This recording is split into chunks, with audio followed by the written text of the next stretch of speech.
એ આવે છે કાવ્યા માતાને ત્યાં.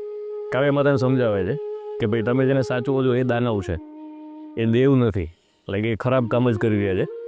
પણ સમહાવ એ કાવ્યા માતા એક્સેપ્ટ નથી કરતા અને એને થોડું પેલું થઈ જાય કે ભાઈ મારા શરણા એવા છે ને, ભલે જે કરતા હોય એ શત્રુ હોય કે જે પણ મિત્ર હોય, દેવ હોય દાનવ હોય, મન ફરક નથી પડતો, પણ મારા શરણે છે ને ત્યાં સુધી હું કંઈ થવા નહીં દો, કાવ્યા માતા કહે છે.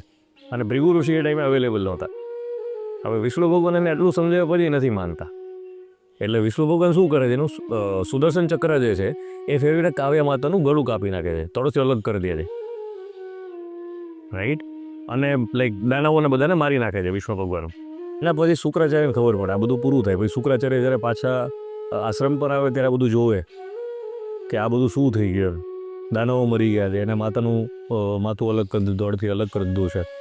તો એ ટાઈમે શુક્રાચાર્યને ગુસ્સો આવે છે અને શુક્રાચાર્ય જ્યારે ગુસ્સામાં આવે ત્યારે વિષ્ણુ ભગવાનને શ્રાપ આપી દે છે કે તમે જે પ્રમાણે મારા માતાને તમે દોડથી અલગ કરી દીધું, મારા જે શિષ્યો હતા, જેના દાનવો શિષ્યો હતા, એ બધાને તમે મારી નાખ્યા, તો આ બધું દુઃખ અમારે જ શું કામ ભોગવવાનું?